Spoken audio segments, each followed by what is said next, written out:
Ciao a tutti e a tutte, benvenuti, io sono Angela e questo è Exoteric World. È così che mi trovate sui social. Una volta comprese le tecniche di base che abbiamo visto nella scorsa puntata, la preparazione, la posizione del consultante, la distanza, la linea del tempo, le diagonali, gli angoli, il cuore e le case, che se avete perso vi invito a recuperare lasciandovi il link in descrizione, possiamo passare a un livello più profondo della lettura. Le tecniche avanzate e ausiliari servono per collegare eventi che sembrano lontani, capire come si passa da una situazione all'altra, individuare dinamiche nascoste, chiarire passaggi, transizioni, evoluzioni, confermare o smentire ipotesi e leggere la struttura interna della storia. Sono strumenti che aggiungono precisione, fluidità e profondità alla lettura del Grand Tableau. Attenzione, non vanno usati tutti insieme, ma scelti in base alla domanda e alla struttura della stesa. Apriamo la puntata ed entriamo nel vivo con la tecnica delle porte. Venite con me.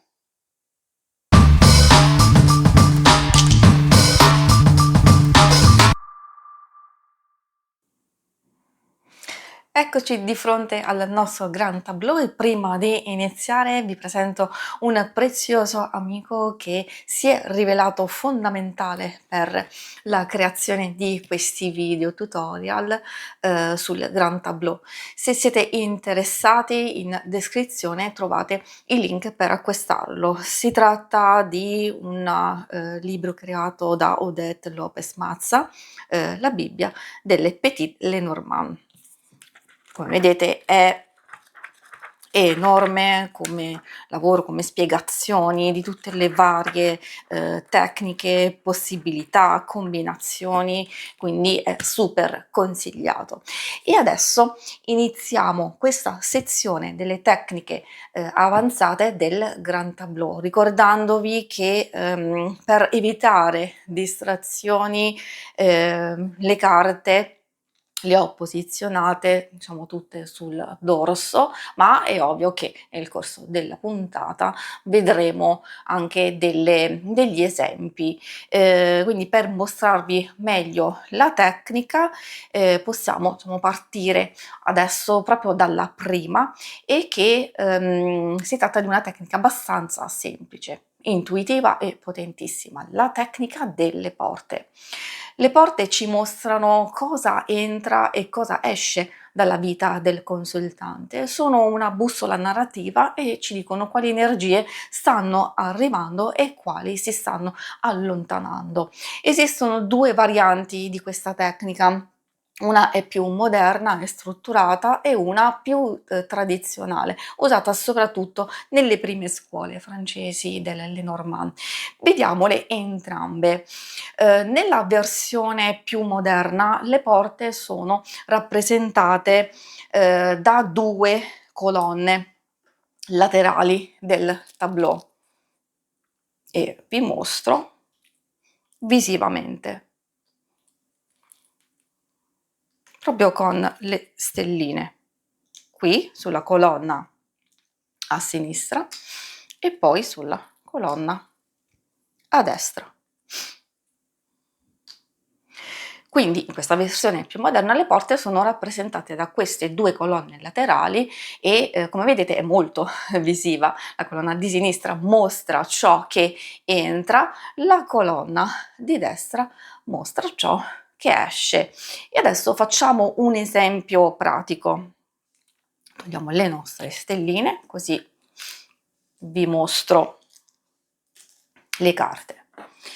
Abbiamo nella nostra colonna di sinistra la luna che rappresenta riconoscimento, intuizione, creatività. Poi troviamo la chiave che indica le soluzioni, le aperture, le conferme. Poi troviamo la carta del cane che indica supporto, alleanze, amicizie. E poi troviamo la carta della falce, un taglio necessario, una decisione rapida. Per una breve interpretazione possiamo dire che entrano nella vita del o della consultante nuove intuizioni, una soluzione importante, una persona di supporto e una decisione che cambia il ritmo della situazione. E adesso vediamo cosa esce quindi nella colonna di destra. Come prima carta troviamo la cicogna, poi troviamo il bouquet.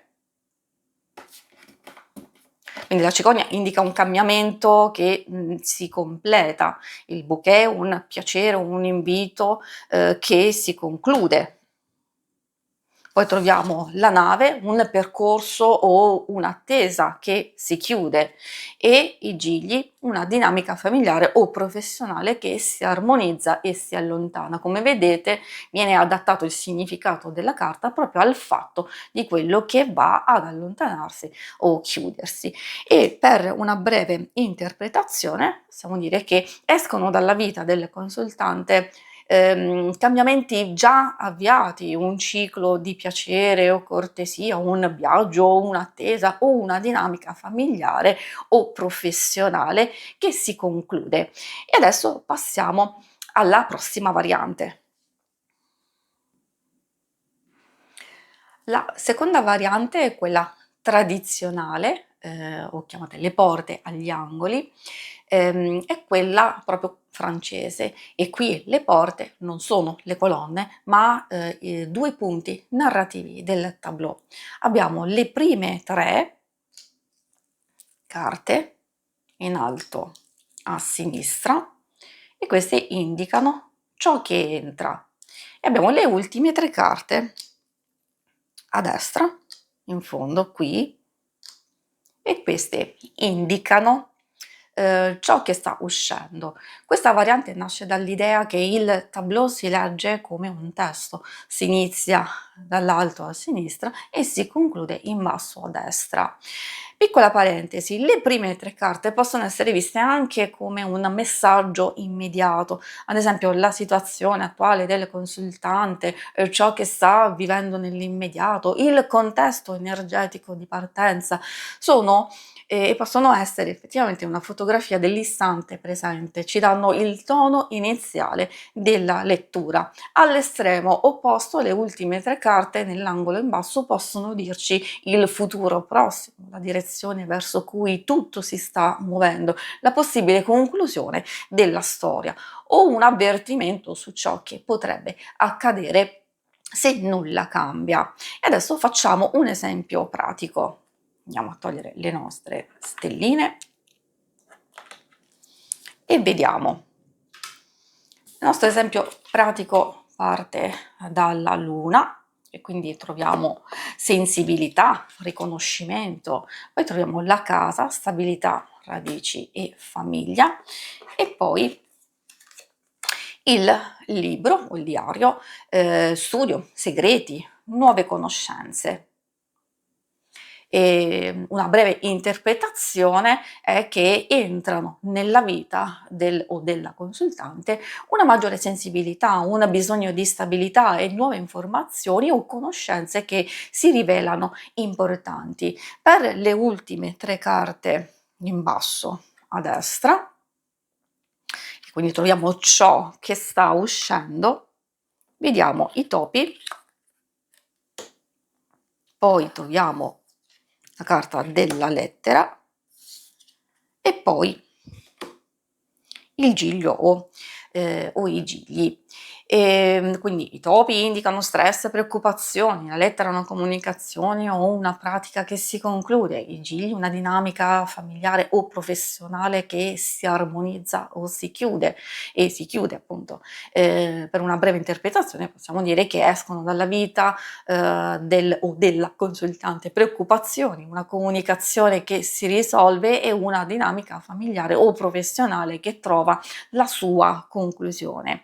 Quindi In sintesi, si può dire che la tecnica delle porte ci permette di capire quali energie stanno entrando e quali stanno uscendo. La versione moderna usa le colonne laterali, come abbiamo visto, mentre la versione tradizionale usa gli angoli del tableau. Entrambe raccontano una storia di cicli che si aprono e si chiudono e ci aiutano a leggere il Grand Tableau come un percorso in movimento. Potete provarle entrambe o scegliere quella che vi risuona di più. E adesso passiamo alla tecnica del quadrato di 9 carte attorno al significatore.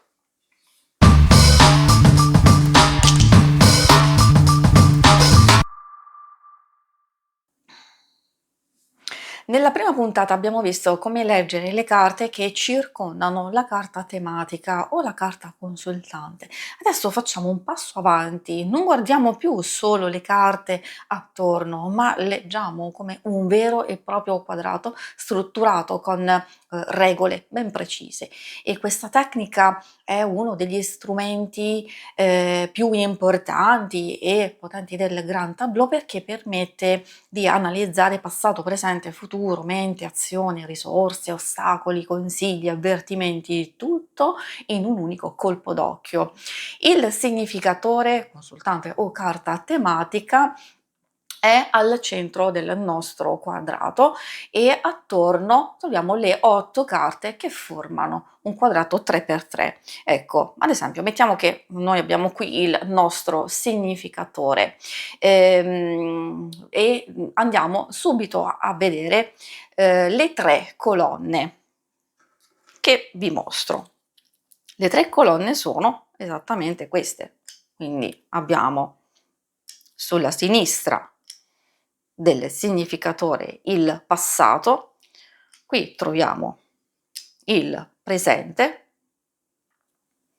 e qui troviamo esattamente il futuro. Quindi diciamo che si può leggere come una mini linea del tempo e quindi per quanto riguarda la colonna del passato troviamo le influenze, le radici, i condizionamenti, la colonna centrale che è il presente, ciò che sta accadendo ora. Nella colonna di destra troviamo il futuro, la direzione, gli sviluppi e l'esito probabile. E adesso vediamo di leggere le 3 righe e quindi proprio in questo modo, e cioè che riguardano i desideri, la consapevolezza e l'inconscio. La prima riga in alto, scusate, troviamo ciò che è sperato o desiderato, aspirazioni, intenzioni, ciò che il consultante vorrebbe. Nella riga centrale ciò che è consapevole e attivo, la realtà concreta, ciò su cui la persona sta agendo, e la riga in basso ciò che è nascosto o inconscio, le paure, i blocchi, le dinamiche sottili. E adesso vediamo le 4 carte ai lati del significatore. Per farvi capire meglio, ve lo mostro in questo modo. E quindi sono queste 4 stelline che indicano quella, diciamo, le forze che sono di supporto e quindi le risorse, gli alleati, gli strumenti utili. La carta di sopra indica l'aiuto mentale, le intuizioni, le idee.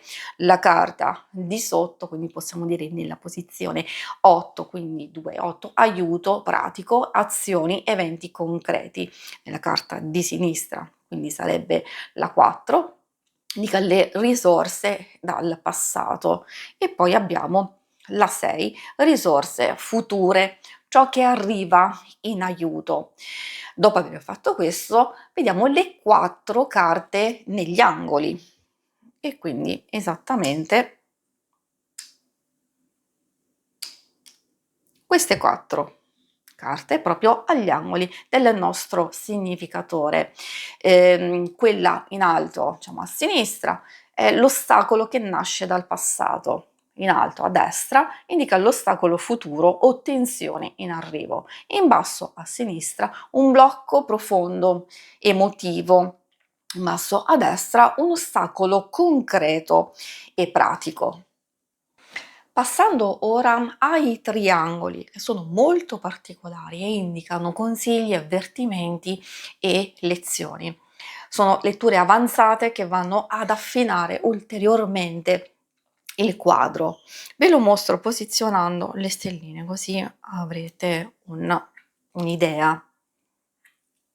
Quindi troviamo il primo triangolo che prende la posizione 2, 7 e 9 di questo nostro quadrato, quindi ricordate che dove troviamo il significatore in pratica abbiamo la 1, la 2, la 3, la 4, la 5, la 6, la 7, la 8 e la 9 e quindi ecco il nostro triangolo verso l'alto che indica un consiglio, un aiuto, una direzione da seguire. Al contrario, quindi l'opposto, quindi il triangolo verso il basso, quindi 1, 8, 3, indica un avvertimento, un freno, un qualcosa da attenzionare. Poi troviamo il triangolo verso sinistra e quindi qui abbiamo il 3, il 4 e poi 9. Come vedete è abbastanza semplice, quindi verso sinistra, che indica la lezione del passato e poi l'opposto, ecco qui. E quindi in questo caso, quindi verso destra, troviamo una sfida futura, un'energia da padroneggiare. Sono importanti anche le diagonali che indicano evoluzione e verità profonda. Troviamo la diagonale verso l'alto, quindi adesso ve le mostro meglio. Quindi partiamo dalla 3. Ovviamente le diagonali vanno ad attraversare il significatore, quindi abbiamo 3, 5 e 7, che indica l'evoluzione e ciò che emerge, le illusioni da chiarire, mentre la diagonale verso il basso, sempre che va a attraversare il nostro significatore, quindi 1, 5, 9, indica la verità profonda, ciò che va accettato. Facciamo un esempio completo dove troviamo al centro la nostra carta significatore, in questo caso è la dama, e quindi andiamo a considerare le colonne, quindi a girare. Ricordo sempre che noi avremo davanti tutte le carte scoperte, ma adesso, giusto per farvi capire e per concentrarci sulle cose che ci interessano, facciamo in questo modo. Adesso le vado a girare tutte, quelle intorno proprio al nostro significatore, dove troviamo, voi potete vedere già nella colonna di sinistra, l'orso, il quadrifoglio e la frusta. Quindi l'orso, stiamo analizzando il passato, l'orso indica una figura forte, dominante o una questione di potere o di controllo. Poi abbiamo il quadrifoglio, un'occasione rapida, un colpo di fortuna, la frusta, discussioni, tensioni o cose che tendono a ripetersi. La sintesi del passato ci dice che la consultante arriva da una fase in cui una persona dominante o una questione di potere ha generato tensioni, anche se c'è stata una piccola opportunità data dal quadrifoglio, appunto, o un momento favorevole che ha alleggerito la situazione. E adesso andiamo a vedere, ad analizzare la nostra colonna centrale, quindi dove troviamo la casa, che indica stabilità, famiglia, radici, quindi abbiamo la nostra carta consultante perché è proprio al centro della nostra questione, e poi troviamo il cane che è una figura di supporto, un'amicizia, un alleato. Come sintesi di questa colonna possiamo dire che la consultante è in un momento in cui cerca stabilità e sicurezza, ha un alleato importante o una persona fedele che la sostiene. Per quanto riguarda adesso l'ultima colonna, quella a destra che indica il futuro, possiamo dire che con il sole c'è successo, chiarezza, vitalità, il cavaliere indica le notizie, un movimento, un avanzamento e la chiave indica una soluzione certa e quindi un esito positivo. Ci sta dicendo che arrivano delle notizie, del movimento, anzi il movimento va a chiarirsi e procede verso il successo o una soluzione definitiva. Quindi dopo aver visto le colonne andiamo ad analizzare le righe, quindi i desideri, la consapevolezza e l'inconscio. Nella prima riga, trovando l'orso, e quindi ricordo forza, autonomia, potere personale, la stabilità della casa e il successo del sole, possiamo dire che come desiderio profondo la consultante vuole sentirsi forte, stabile e riconosciuta. Andiamo ad analizzare poi la seconda riga.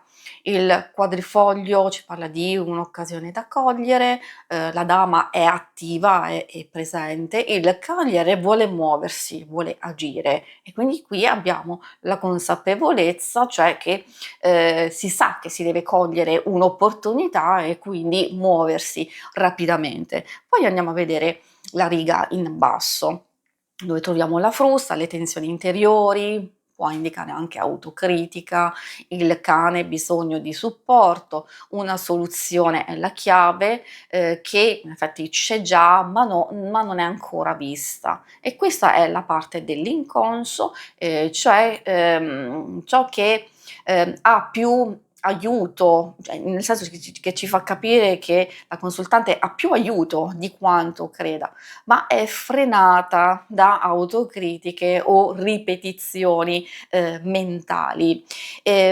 Dopo aver fatto questo passiamo all'analisi delle carte ai lati del significatore. Quindi abbiamo la 2 che indica la casa e quindi la stabilità mentale, le radici e la chiarezza interiore, abbiamo il quadrifoglio, un'occasione dal passato, poi il cavaliere, un aiuto in arrivo, notizie in movimento, il cane è appunto l'alleato fedele e come sintesi possiamo dire di queste carte che la consultante ha una base solida, un'occasione da cogliere, un aiuto in arrivo e una persona affidabile al suo fianco.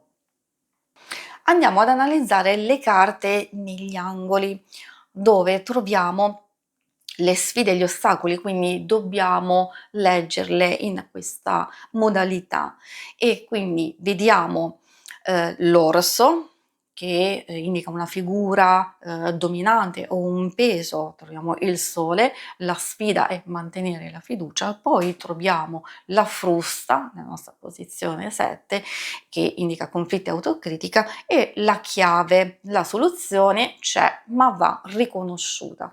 In sintesi possiamo dire che la sfida non è farsi intimidire, non è cadere nell'autocritica, è riconoscere la soluzione quando arriva. Dopo andiamo ad affinare la nostra lettura con i triangoli e quindi partiamo dal triangolo verso l'alto.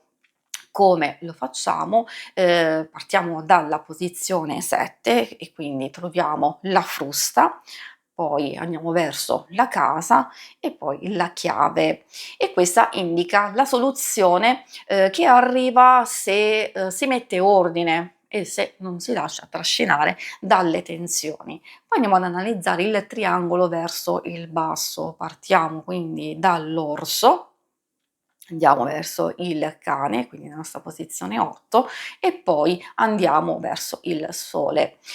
Attenzione a fidarsi troppo di una persona, di una figura dominante e quindi serve equilibrio. Poi andiamo a vedere il triangolo verso sinistra, partiamo dal sole, andiamo verso il quadrifoglio e poi verso, diciamo, la chiave. Quindi questo triangolo appunto verso sinistra, verso il passato, ci dice che in passato un'occasione ha portato una soluzione. La storia si ripete. Il triangolo verso destra, quindi partiamo dall'orso, andiamo verso il cavaliere e quindi poi troviamo la frusta, vuol dire muoversi senza farsi intimidire o entrare in conflitto. Analizziamo le diagonali. A questo punto, quindi la diagonale verso l'alto, però partiamo dalla 7, la frusta, la dama, il sole. La consultante deve trasformare la tensione in chiarezza. La diagonale verso il basso, partiamo dall'orso, dama, chiave, quindi va verso il basso, indica una verità profonda, ha più forza di quanto creda la consultante e la soluzione è nelle sue mani. Diciamo che questo quadrato è molto forte, il passato mostra tensioni, una figura dominante, ma il presente è stabile e sostenuto, il futuro è luminoso. Sole, cavaliere e chiave indicano movimento, successo e una soluzione certa. La parte alla ehm, la parte alta mostra ciò che desidera, la forza, la stabilità, il riconoscimento, la parte bassa rivela le sue paure, autocritica, bisogno di supporto. Le risorse sono solide, una base stabile, un'occasione da cogliere, un alleato fedele e notizie positive in arrivo. Gli ostacoli parlano di potere, fiducia e conflitti da gestire, ma i triangoli e le diagonali confermano che la soluzione è già in movimento e ora passiamo alla tecnica del ponte.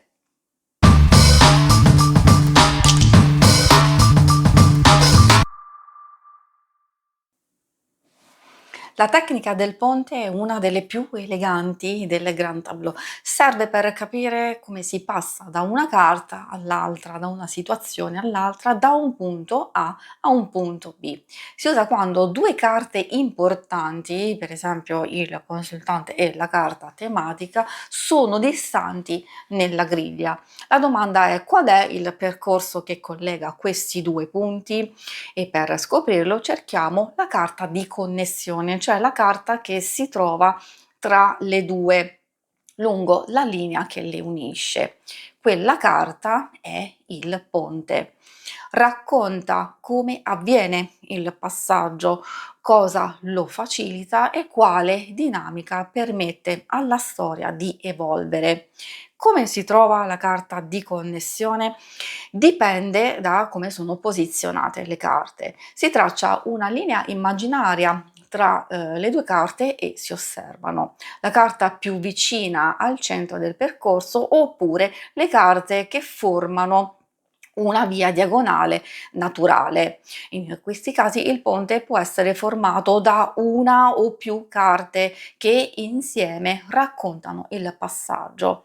Se la nostra carta consultante è in posizione 12, come dimostra da questa stellina, e la carta tematica, ad esempio, la troviamo qui, metto l'altra stellina così potete vedere nella posizione 30, le carte di connessione sono le carte nella posizione 14 e nella posizione 28.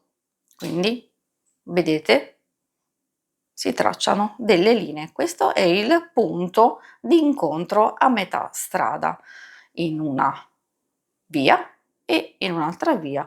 Infatti qui troviamo 14 e 28.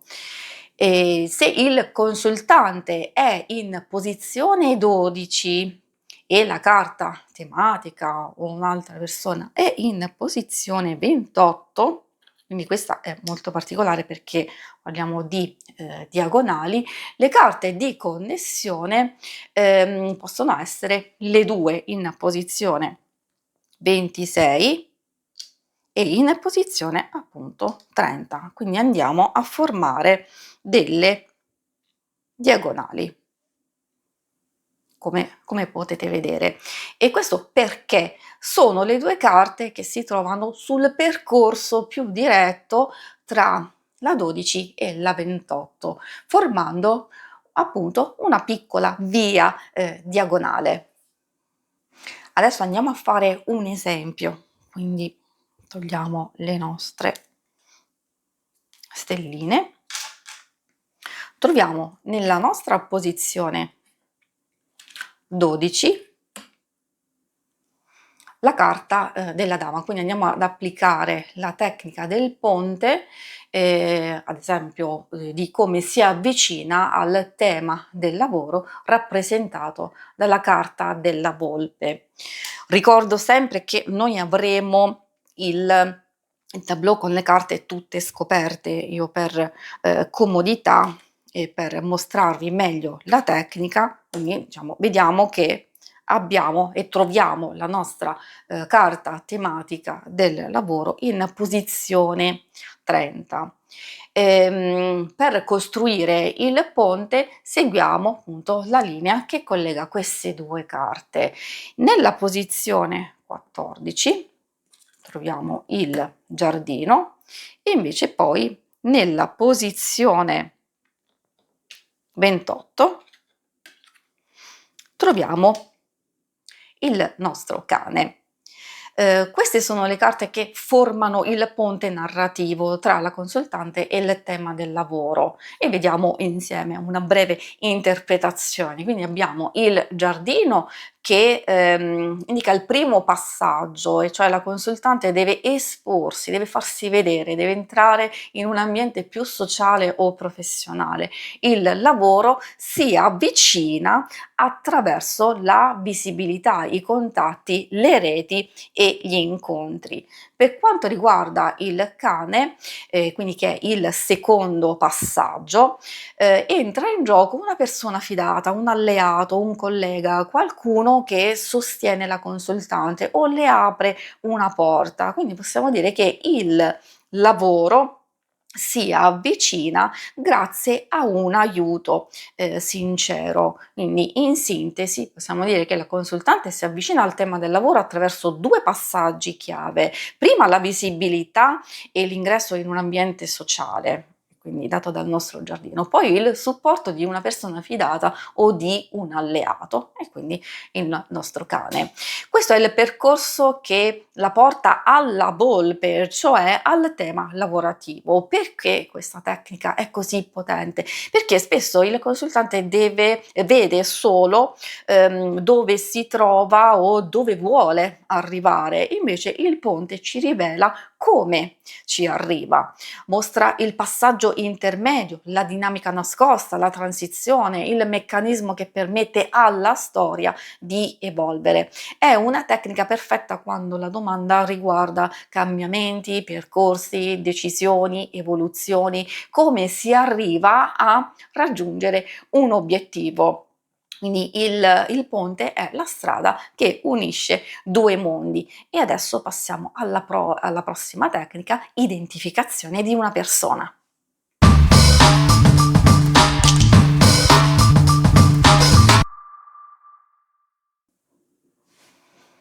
Una delle tecniche più importanti del Grand Tableau è l'identificazione delle persone. Il Lenormand infatti non parla solo di eventi, parla anche di figure, ruoli, dinamiche relazionali, e per capire chi è coinvolto in una situazione dobbiamo imparare a riconoscere le carte che rappresentano persone reali. L'identificazione avviene attraverso diversi livelli che si combinano tra loro. La carta uomo-donna, queste due carte sono i segnaposto principali, rappresentano il consultante e la persona più vicina a lui o lei, partner, figura centrale, persona di riferimento. Sono il punto di partenza. L'uomo rappresenta un personaggio maschile o un'energia attiva, la donna rappresenta un personaggio femminile o un'energia ricettiva, ma non bastano da sole, servono per orientare la lettura, non per per identificare tutte le persone coinvolte. Le carte, quindi abbiamo le carte di ruolo e qui entriamo proprio nel vivo. Molte carte del Lenormand rappresentano tipologie di persone, non individui specifici, sono archetipi, ruoli, funzioni. Per esempio, il serpente indica una persona ambigua, complessa, strategica, talvolta rivale o competitiva. L'orso, una figura autorevole, potente, dominante, spesso un capo, un superiore, un genitore forte. La volpe può indicare una persona furba, attenta, strategica, legata al lavoro quotidiano. Il cane può essere un amico, un alleato, una persona fedele o di supporto.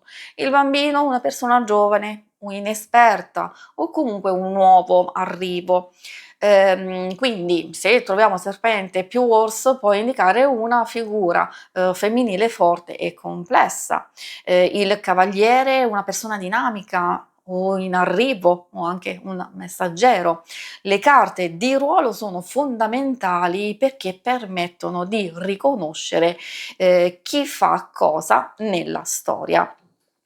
E poi parliamo della, facciamo attenzione, e anche questo è molto importante, della direzione dello sguardo. Nel Lenormand la direzione in cui guarda la carta uomo o donna è un dettaglio potentissimo. Se guarda verso una carta, quella carta diventa importante, è ciò che la persona desidera, teme, osserva, cerca o affronta. Se guarda nella parte opposta di una carta, quella carta rappresenta qualcosa che si sta lasciando andare, si sta ignorando o evitando.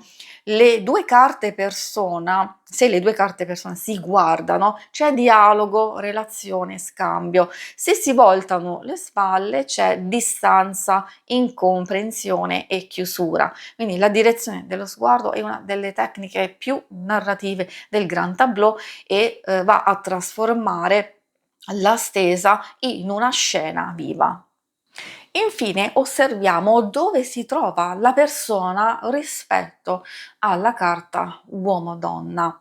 Quindi se è vicina è una figura attiva, presente, influente, se è lontana è marginale, secondaria o appartiene al futuro, se è dietro appartiene al passato o a dinamiche già vissute, se è davanti rappresenta ciò che sta arrivando o ciò che la persona incontrerà, se è sopra è una figura dominante, autorevole che pesa sulla situazione, se è sotto è una figura più fragile, dipendente o in difficoltà. Quindi la posizione crea la geografia delle relazioni, chi è vicino, chi è lontano, chi sostiene, chi ostacola e chi osserva. E adesso facciamo un esempio pratico, vediamo insieme. Immaginiamo questo scenario nel nostro Grand Tableau. Qui troviamo la nostra carta della dama, quindi della consultante. Andiamo a vedere, questo è giusto per darvi un esempio, quindi vi mostro alcune carte. Infatti qui sopra troviamo il cane,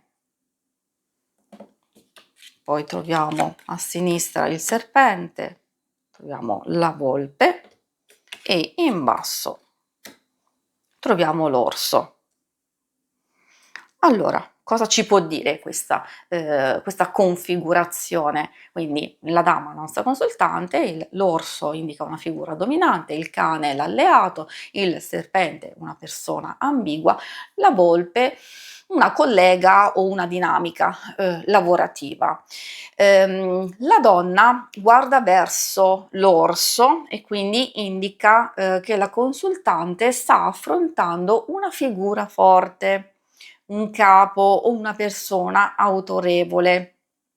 Se appunto troviamo il cane che è comunque vicino, in questo caso è proprio sopra la nostra dama, indica un alleato fedele che la sostiene, ma da una posizione di forza, di supervisione, proprio perché si trova sopra. Il serpente è dietro la nostra dama, quindi indica una rivalità o una persona ambigua che appartiene al passato, ma lascia ancora un'ombra. La volpe è davanti alla donna e quindi indica che il tema lavoro è ciò che sta arrivando, ciò che deve affrontare ora, in questo momento. Quindi possiamo fare come sintesi narrativa e dire che la consultante sta guardando direttamente una figura dominante, mentre un alleato la sostiene dall'alto, una persona ambigua appartiene al passato, ma il tema del lavoro è ciò che si sta aprendo davanti a lei. Questa è la tecnica dell'identificazione delle persone, una delle più intuitive e allo stesso tempo più rivelatrici del Grand Tableau. E nella prossima tecnica avanzata vedremo come leggere le catene narrative, cioè le sequenze di carte che raccontano una storia passo dopo passo.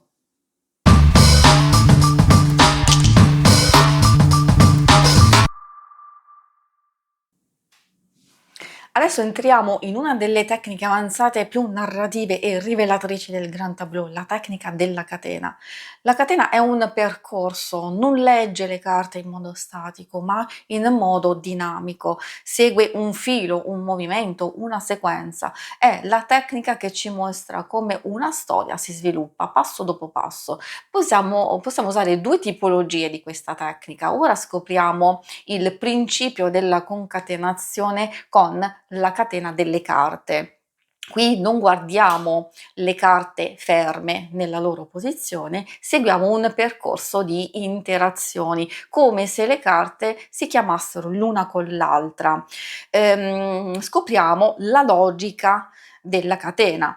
La catena parte sempre da una carta tematica, cioè dalla carta che rappresenta il tema della domanda. Se parliamo di carriera, partiamo magari dall'ancora, se parliamo di amore partiamo dal cuore, se parliamo della vita della consultante appunto partiamo dalla dama o dalla donna. Da lì la catena si muove verso le carte che sono collegate al tema, ecco perché bisogna importantissimo conoscere i significati. Quindi tema lavoro? O aspetti finanziari? Certo, partiamo dal capo, i soldi, la comunicazione, e quindi, qui andiamo a vedere, tutto ciò che riguarda appunto queste cose, perché magari ci interessa il legame o ci interessa qualcosa riguardo, al capo, al denaro, appunto alla comunicazione, alle azioni e soprattutto all'esito. Quindi questa sono i vari passaggi della catena. La catena segue tutto ciò che è coerente con la domanda e ogni carta che incontriamo va letta insieme alla casa in cui si trova, perché la casa cambia il tono, il contesto e il significato. Come funziona nella pratica? La catena si muove così. Partiamo dalla nostra carta tematica, che è il nostro punto di partenza, troviamo la carta collegata, il ruolo, la persona, l'evento, la carta successiva, il passaggio e la carta finale, l'esito. La catena continua finché il tema rimane coerente e si ferma quando torna su una carta già vista, arriva a una carta blocco, arriva a una carta soluzione oppure esaurisce il suo percorso. E adesso vediamo insieme un esempio pratico. Per l'esempio pratico ho scelto il tema carriera e quindi la nostra carta di partenza è l'ancora. Ricordo sempre che noi avremo il nostro tableau con tutte le carte scoperte e quindi andremo ad individuare la nostra carta tematica. Troviamo l'ancora che è comunque collegata all'orso che è il capo, la figura autorevole. Ho disposto le carte in modo casuale sul Grand Tableau, ovviamente Grand Tableau 8x4x4, così potete vedere come funziona la catena nella pratica.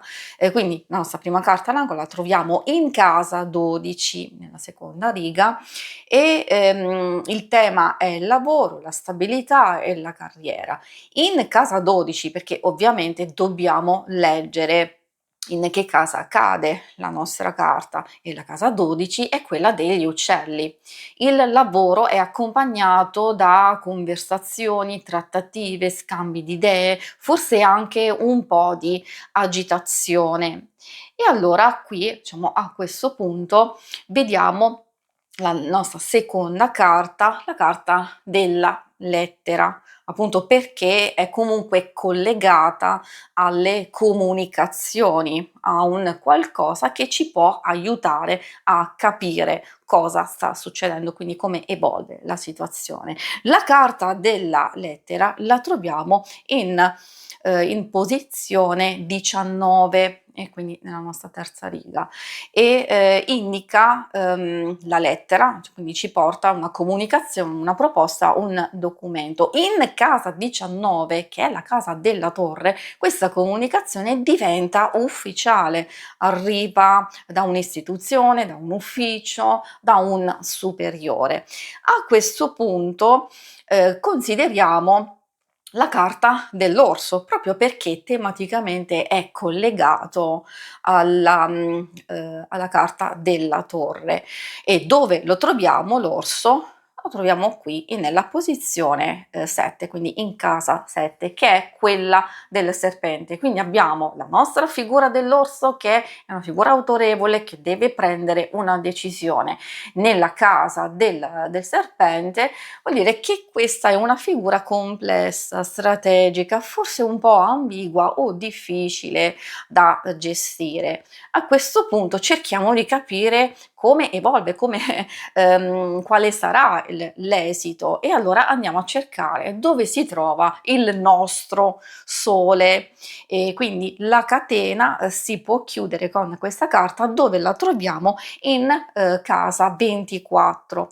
Il sole, siccome è quella che ci fa capire se ci sarà un esito positivo, un successo o una soluzione chiara, nella casa 24 del cuore, vuol dire che questo successo c'è, e porta anche soddisfazione personale, riconoscimento e, perché no, anche calore umano.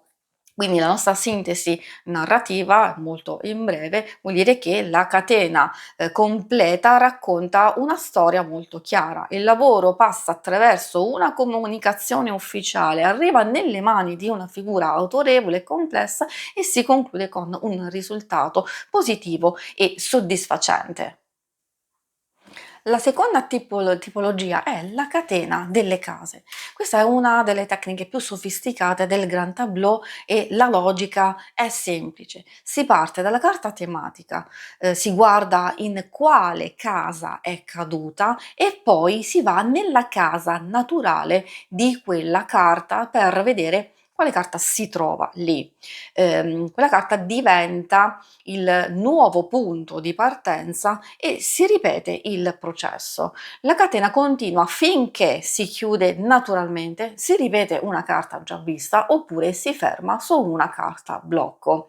È un modo per seguire il filo della storia passo dopo passo. Con il nostro esempio, dove io ho posizionato le carte, troviamo la carta tematica della volpe, quindi il tema è il lavoro, e la troviamo in casa 4. E cioè che è proprio la posizione della carta della casa. Questo ci dice che il lavoro è legato alla stabilità, alla famiglia, alla gestione domestica o a un ambiente molto privato. Ora iniziamo la nostra catena. Prima cosa che dobbiamo fare è cercare la casa naturale della volpe, e quindi andiamo a vedere nella posizione 14. Qui cosa troviamo? In questo caso il bouquet. Il bouquet porta un invito, un invito, un'opportunità piacevole, un riconoscimento o un apprezzamento. A questo punto la casa naturale del bouquet, e quindi procediamo alla nostra catena. Qual è la casa naturale del bouquet? La 9.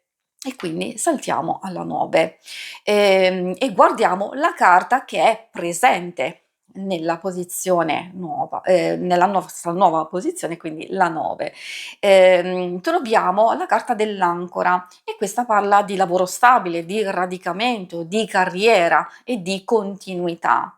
A questo punto, diciamo, procediamo, quindi andiamo a vedere la casa naturale dell'ancora e quindi cosa troviamo nella 35, quindi continuiamo in questo modo. Per non dilungarmi troppo, ma credo insomma di avervi fatto già capire come funziona la tecnica, diciamo che la catena in realtà può continuare, ma può chiudersi in positivo se troviamo il sole, può mostrare un blocco se troviamo i topi, indicare un ostacolo se troviamo la montagna, parlare di destino o prova da superare se troviamo la croce, dare una soluzione se troviamo la chiave, portare una comunicazione decisiva se troviamo la lettera. Quindi la carta che troviamo va a determinare poi l'esito della catena. Quindi per fare una sintesi di questa breve lettura, la catena ci racconta che il tema del lavoro parte da un contesto domestico familiare, si apre con un'opportunità piacevole o un riconoscimento, si radica in un lavoro stabile, un percorso professionale solido e poi si conclude in base alla carta finale che troveremo nella carta 35 che definisce proprio l'esito, come dicevo appunto, un successo, un blocco, un ostacolo, destino o comunicazione decisiva.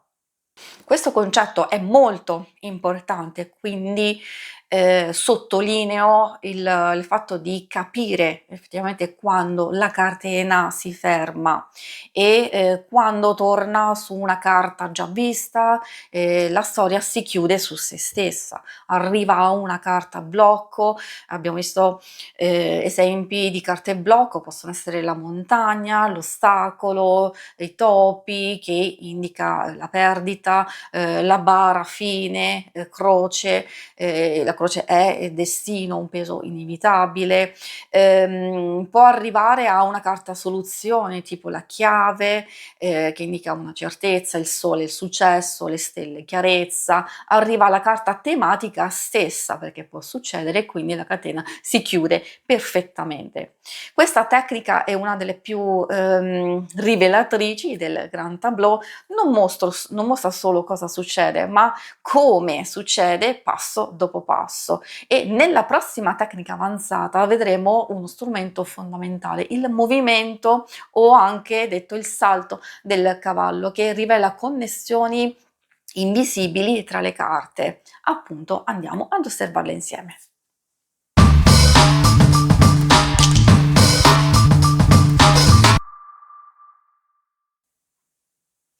La tecnica del movimento del cavallo prende il nome proprio dal movimento stesso del cavallo negli scacchi.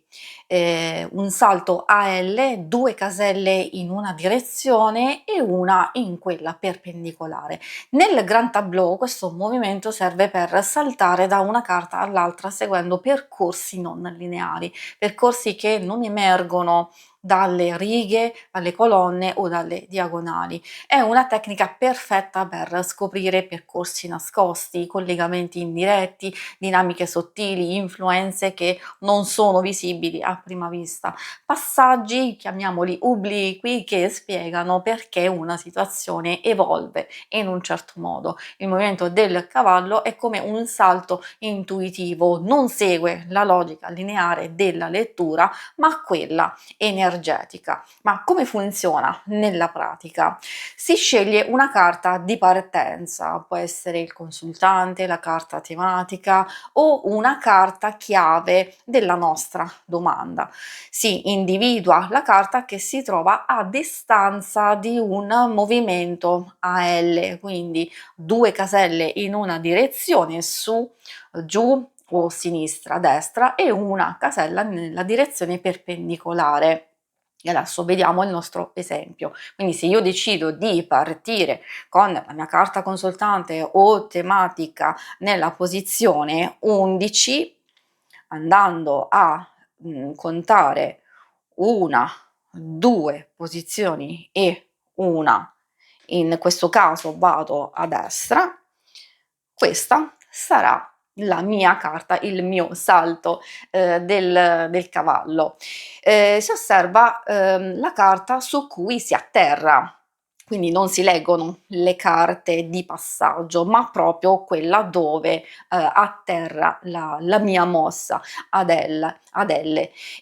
Quella carta rappresenta un elemento nascosto, un passaggio indiretto, un'influenza laterale. Ricordo che appunto, e sottolineo, mi raccomando, quelle carte di passaggio non vengono assolutamente lette e si può continuare il percorso ripetendo il movimento del cavallo che si crea, e così si crea una sequenza di carte che racconta un processo sotterraneo.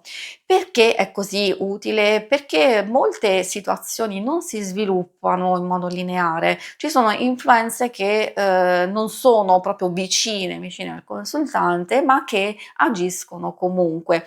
Il movimento del cavallo permette di vedere ciò che non è evidente, ciò che si muove dietro le quinte. E adesso facciamo un esempio. Immaginiamo di avere la nostra carta tematica, quindi di scegliere la carta della volpe, perché vogliamo capire da dove arriva una certa complicazione lavorativa, e quindi facciamo il nostro movimento del cavallo con appunto della volpe e atterriamo nella nostra posizione 28, dove in questo caso troviamo la carta del serpente. Questo ci dice che la complicazione non arriva da un evento diretto, ma da una figura ambigua o competitiva che non è vicina al consultante, ma agisce di lato. Se poi facciamo un secondo salto e atterriamo ad esempio sulla lettera, possiamo leggere: la persona ambigua influisce tramite una comunicazione, un messaggio, un documento o una voce che circola. La tecnica del cavallo ci mostra quindi il percorso nascosto. E adesso passiamo alla tecnica dello specchio.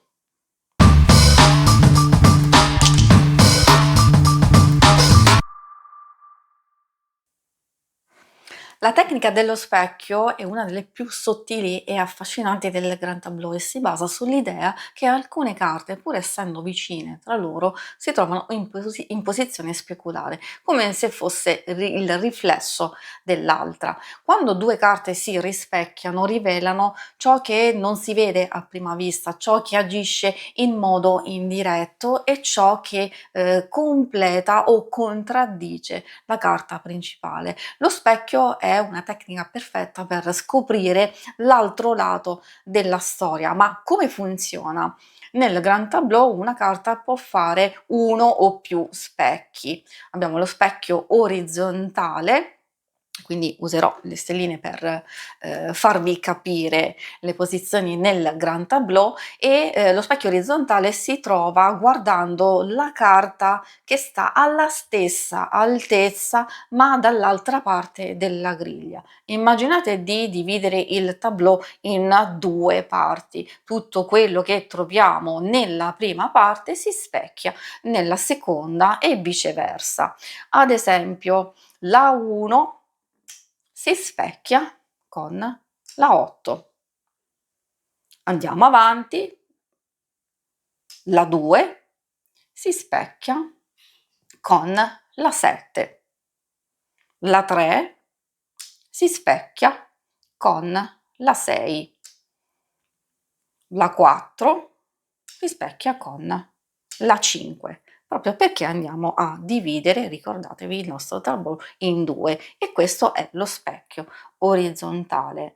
Stessa cosa dobbiamo pensare con lo specchio verticale e quindi si trova guardando la carta che sta nella stessa colonna ma nella parte opposta della griglia. Mostra ciò che sta sotto o sopra la situazione. Anche qui immaginiamo di dividere il grand tableau in due parti senza considerare le quattro carte in basso. Tutto quello che troviamo nella parte superiore si specchia nella parte inferiore e viceversa. Quindi la 1 si specchia nella 25, la 9 si va a specchiare nella posizione 17 e quindi qui andiamo avanti così.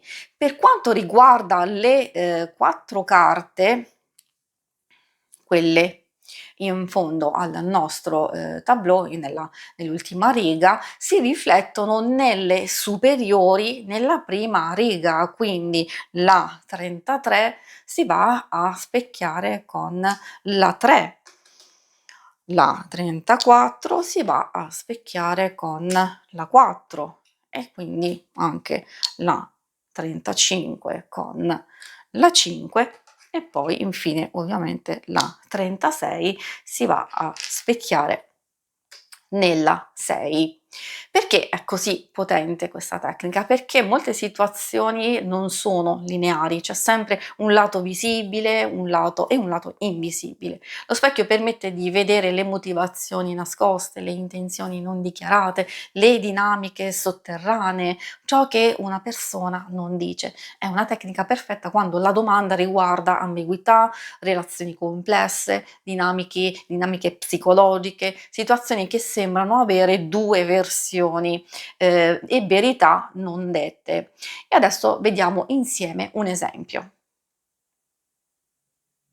Per il nostro esempio ho scelto la nostra carta della volpe e quindi è parte centrale nella nostra lettura che si trova in posizione 3, quindi nella casa della nave. Questo ci dice che il tema del lavoro è in movimento, c'è un cambiamento, un passaggio, un'evoluzione in corso. Ora guardiamo i due specchi della volpe. Lo specchio verticale, quindi nella posizione 27, e vediamo che qui troviamo le nuvole, quindi lo specchio verticale della volpe si trova in questa posizione che siccome corrisponde alla carta della lettera, vuol dire che questo è molto interessante perché le nuvole più diciamo la casa della lettera significa confusione, incertezza o fraintendimento legato a una comunicazione di lavoro. Potrebbe trattarsi di un messaggio poco chiaro, una proposta ambigua, un'informazione che non è ancora definita oppure un dubbio che la consultante ha rispetto a ciò che è stato detto. Andiamo a vedere quindi lo specchio verticale ci mostra che la volpe non vede, c'è confusione nelle comunicazioni professionali. Passiamo allo specchio orizzontale, quindi nella posizione 6 e vediamo che troviamo il sole. Questo specchio orizzontale si riflette nella posizione 6 che è appunto la casa delle nuvole in questo caso. E che cosa ci dice? Che questa combinazione è abbastanza forte. Il sole nella casa delle nuvole significa chiarimento, luce che entra dove prima c'era incertezza. Quindi lo specchio orizzontale ci dice ciò che la volpe incontra davanti a sé. La situazione lavorativa si chiarisce, arriva una soluzione, un successo, una risposta positiva. Quindi in sintesi il lavoro attraversa un momento di incertezza comunicativa, ma si apre verso un chiarimento e un esito luminoso. E adesso vediamo insieme la tecnica della regina.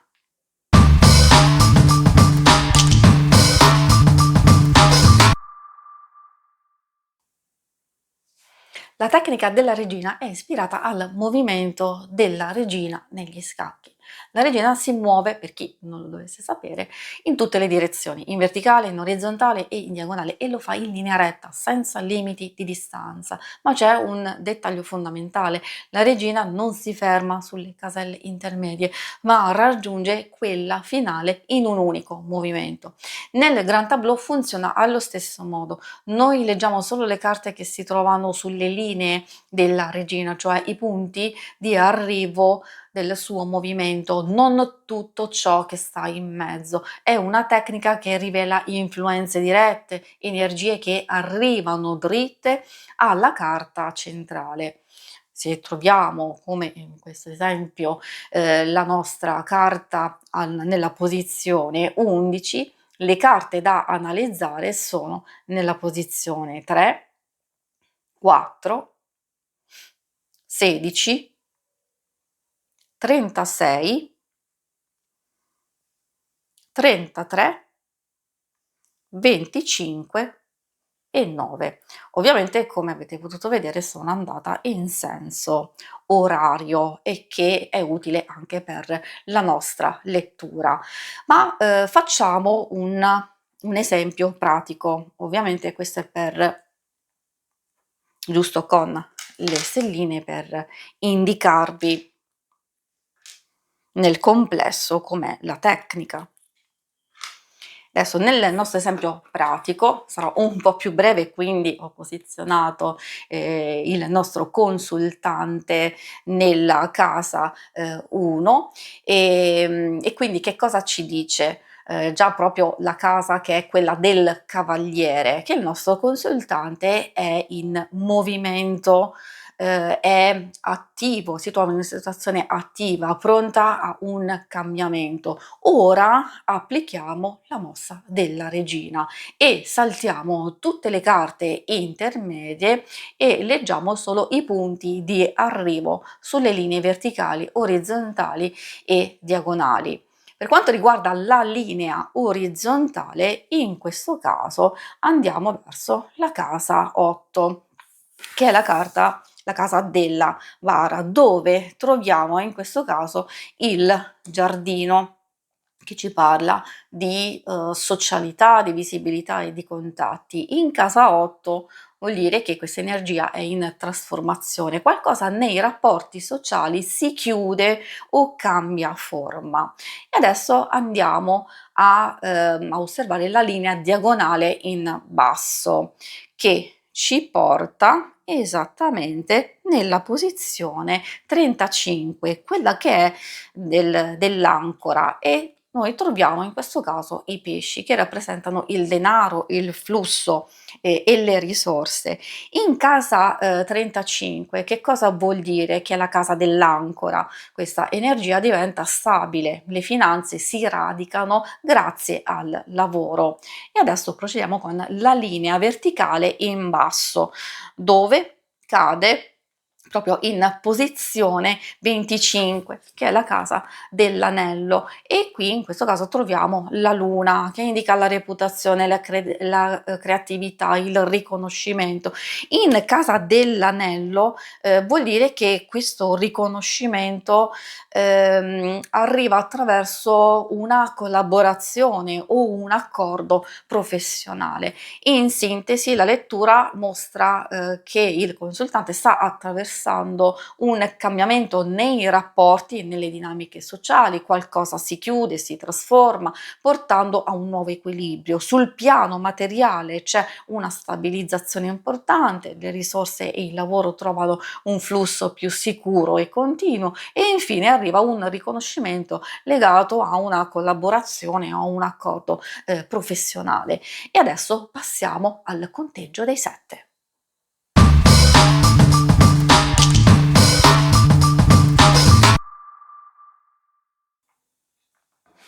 La tecnica del conteggio dei 7 è una tecnica, tra quelle più antiche e intuitive del Grand Tableau. Serve per esplorare eventi del passato o sviluppi futuri in un settore specifico: lavoro, amore, progetti, decisioni, percorsi. È una tecnica perfetta quando vogliamo capire cosa ha portato a una situazione, quali passaggi hanno influenzato il presente, come si evolverà un progetto, quale sarà l'esito di un'azione e quale direzione prenderà una relazione o un percorso.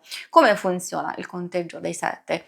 La regola è semplice: si conta fino a 7 partendo dalla carta scelta, può essere consultante o tematica. La carta su cui si atterra è la carta da leggere, poi si ripete da lì e si conta di nuovo fino a 7 e si continua fino a ottenere una sequenza di 5, almeno 5 o anche 7 carte. La direzione del conteggio, e qui attenzione, per il futuro si conta in avanti verso destra, finita la riga si continua nella successiva e quindi si riparte da sinistra verso destra. Per il passato si conta all'indietro, quindi verso sinistra. Finita la riga si sale quella precedente partendo da destra verso sinistra. È come seguire un filo temporale: a destra il futuro, a sinistra il passato.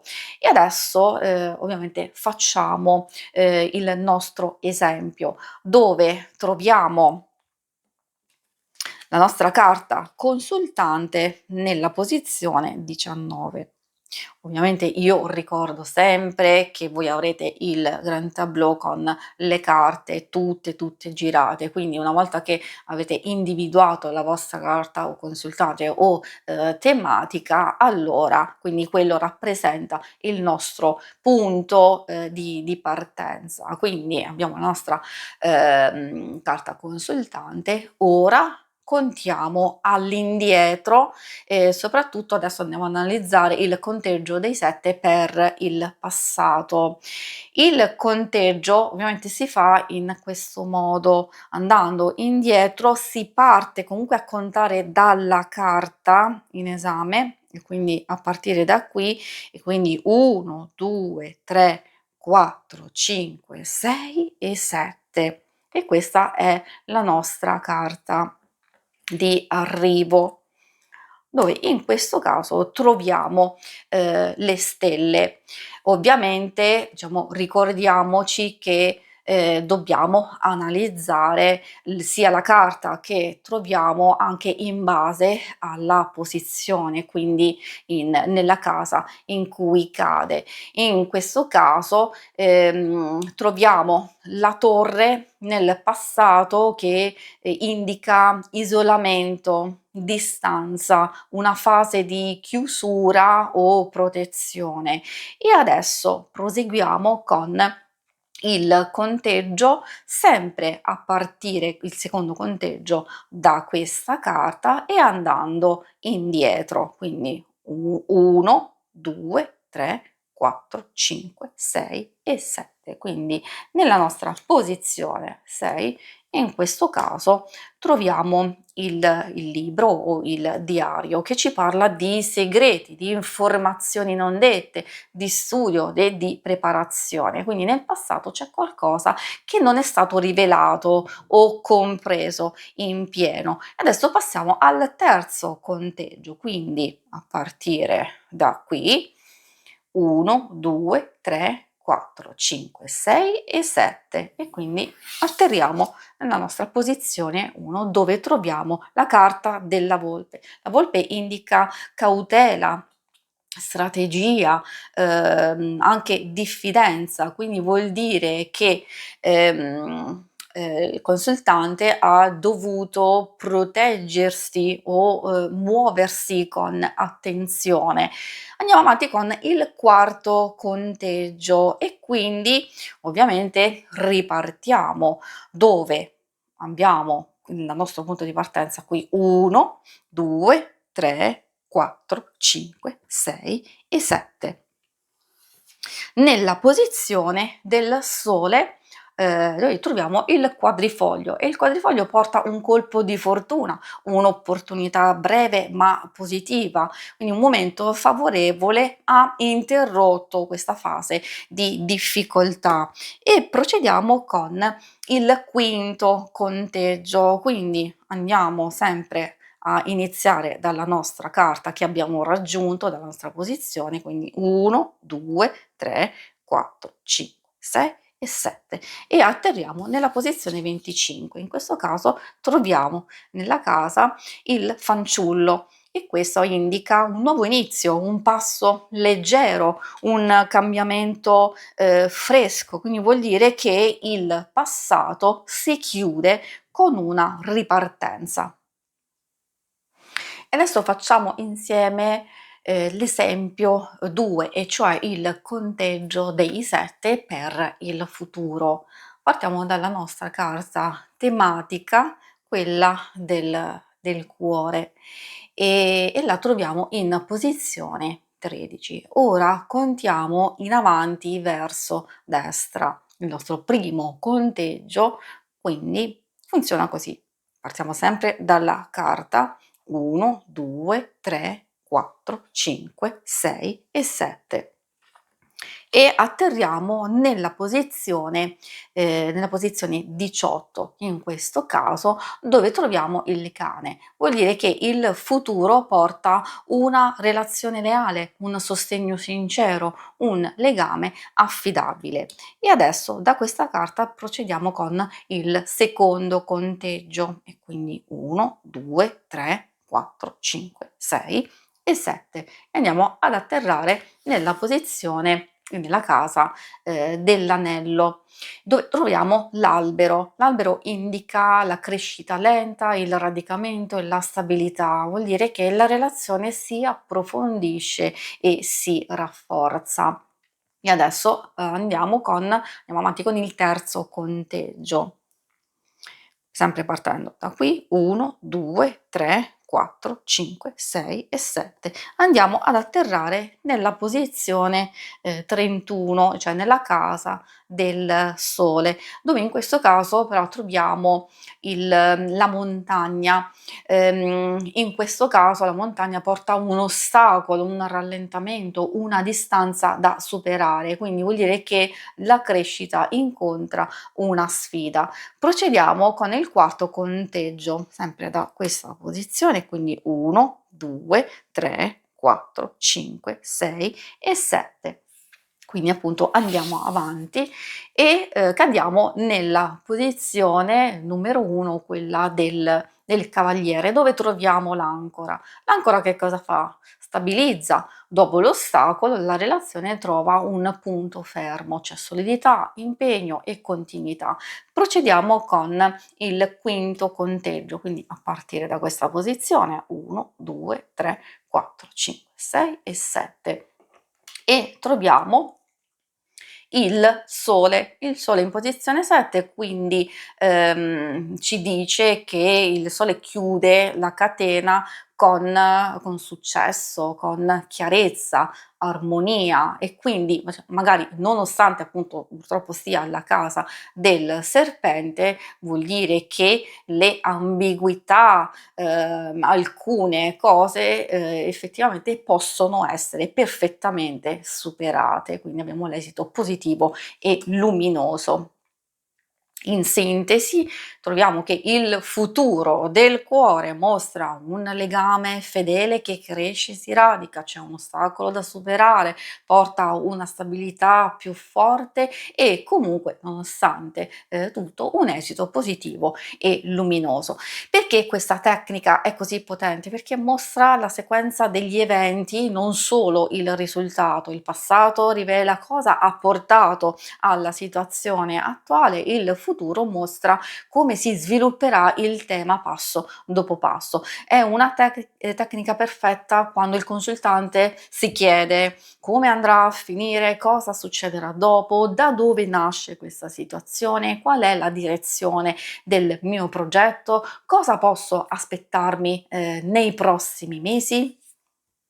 Si conclude qui questo viaggio, ma prima di salutarci, voglio lasciarvi alcuni consigli per lavorare al meglio con queste tecniche avanzate. La prima cosa è: non cercate di usarle tutte insieme, le tecniche avanzate sono strumenti potenti, ma vanno integrate poco alla volta.